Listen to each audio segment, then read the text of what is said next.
pretty much still stock. All we've done is the Maxton Designs front splitter, but that's literally it so far. So while the car looks great right now, a few weeks ago, the car did not look this good. A couple of months ago, I picked up this RS3, which has been a dream car of mine for a very long time. But after only 2 weeks, my wife and I were on the way to Sydney when she had a run-in with the kangaroo.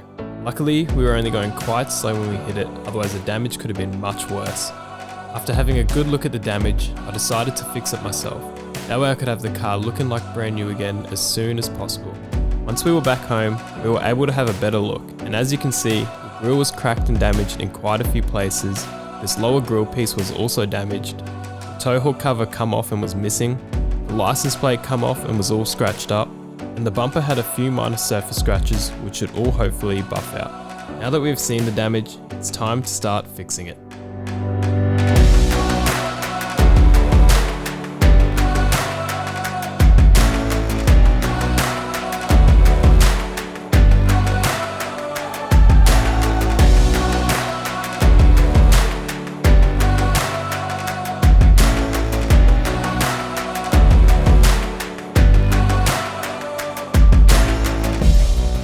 So obviously the first step was to remove the front bumper.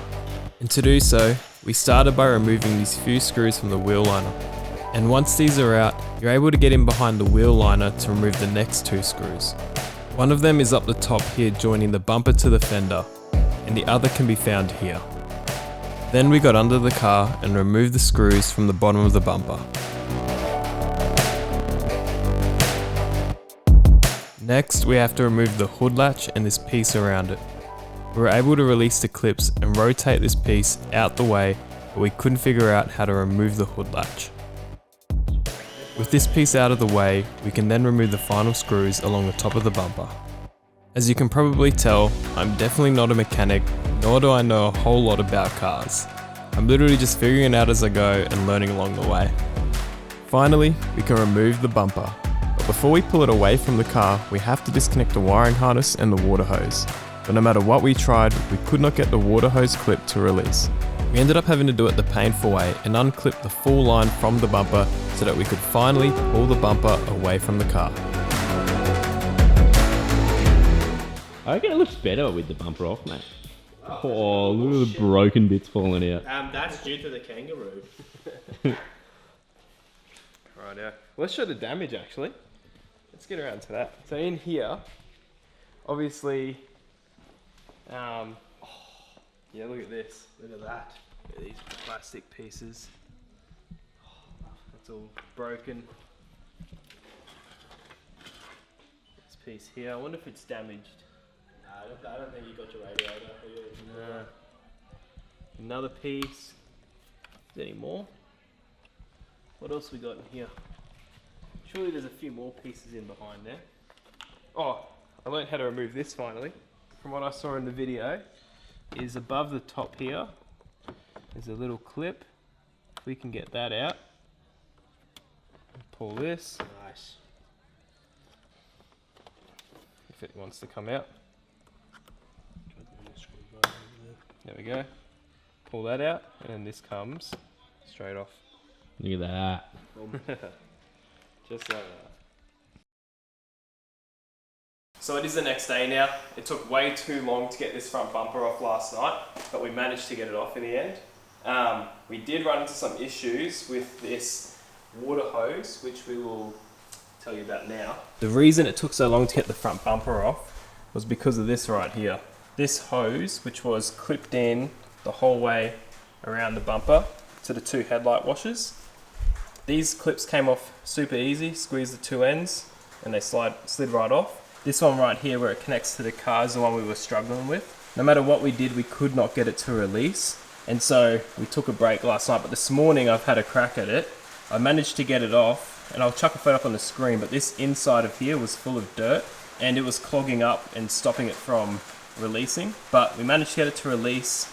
I'm gonna leave this whole hose out when I put the bumper back on and probably try and get a new clip.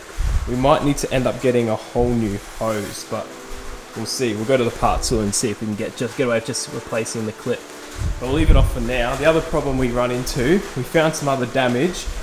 Here's the passenger side headlight washer. It's in good condition. But this one we've taken off on the right hand side. The tip snapped off when we were removing it. So we're going to need a new one of these as well. That's what it's meant to look like there.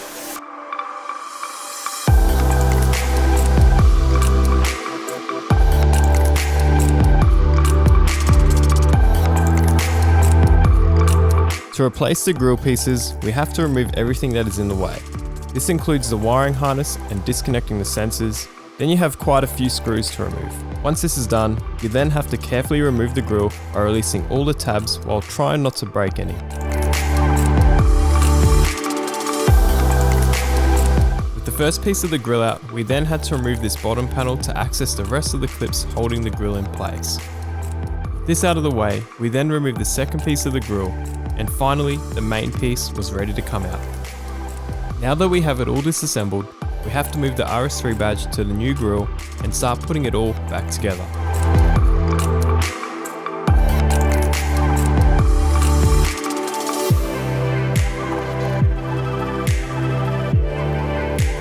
And just like that, the majority of the damage is fixed.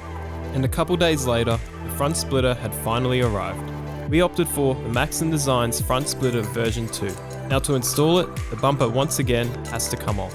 So we finally got the front bumper off the car, as you can see, and we figured out to get the front lip on, we had to remove this panel right here from the bottom, which was just connected by, I think it was 4, maybe 5 screws, and then the clips all under here, all these clips, released fairly easy. They just slid right off. Now that that's all off, we're going to line up the front lip on here.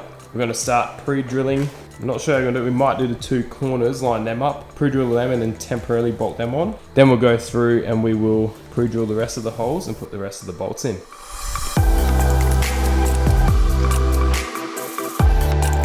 So I know a lot of people just keep the bumper on and fit these splitters with screws and double-sided tape, but I've heard a few too many horror stories of them coming off. So for peace of mind, I decided to bolt the splitter on instead. I'm not sure if it's too excessive, but I did also use a few pieces of double-sided tape for extra strength. Now that the splitter is on, I'll give you guys a better look in just a moment.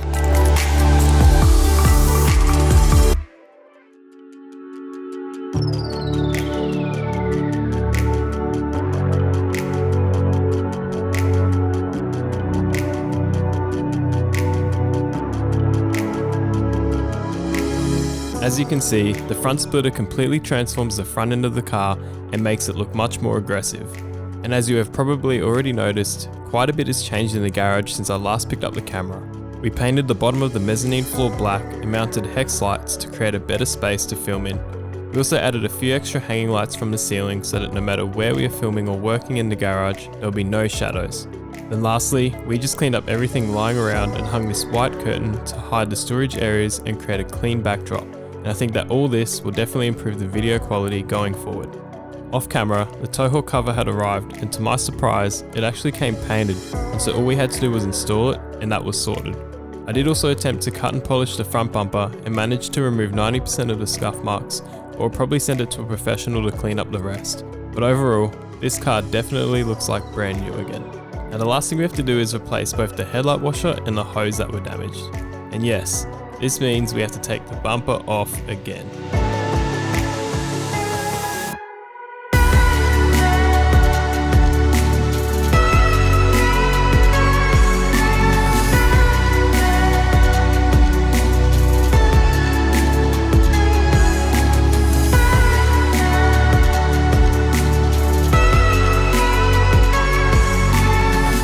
So now that we have the front bumper off, we are going to change the headlight washer unit first, which is this one here. But to get this one in, you've got to come around this side. First of all, you've got 2 screws to remove this. Either side, I've put them somewhere safe for now, safe-ish. And now if we pull that, we should be able to then grab it here and release it from the other side. Once we got it from the other side, this is where it gets a little bit tricky. So pretty much these 2 things sticking out go into these 2 holes either side. So you kind of just have to stretch this and pry it out over that side, pry it out over that side, and then this will release. To install the new headlight washer, we have to screw it back in from the inside of the bumper first before we reattach the cover. So we've got the left hand side on, and now he's got to stretch without breaking it. Sounded like it broke, but it didn't. There we go. And like that, it's all fixed. Now the last thing we have to do is install the washer hose, and this one is easy. Just run the hose to each headlight washer and attach it, then just connect all the clips along the hose to the bumper. And with the bumper back on the car, all the damage is now fixed.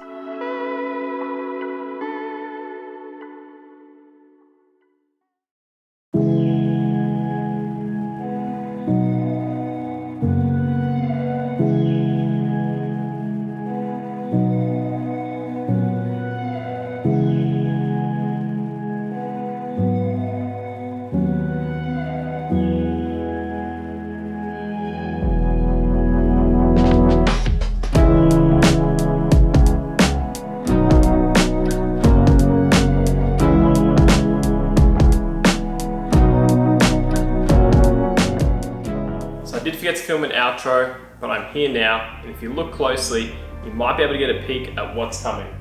But in the next video, we'll be installing lowering springs and spacers. So if you want to keep up to date, then definitely subscribe. And if you enjoyed the video, leave a thumbs up and comment down below. But that's all for today, so thank you for watching, and I'll see you guys in the next one. Now we starting to talk, let's kill all the progress. Really hard to process, you treat me like an object.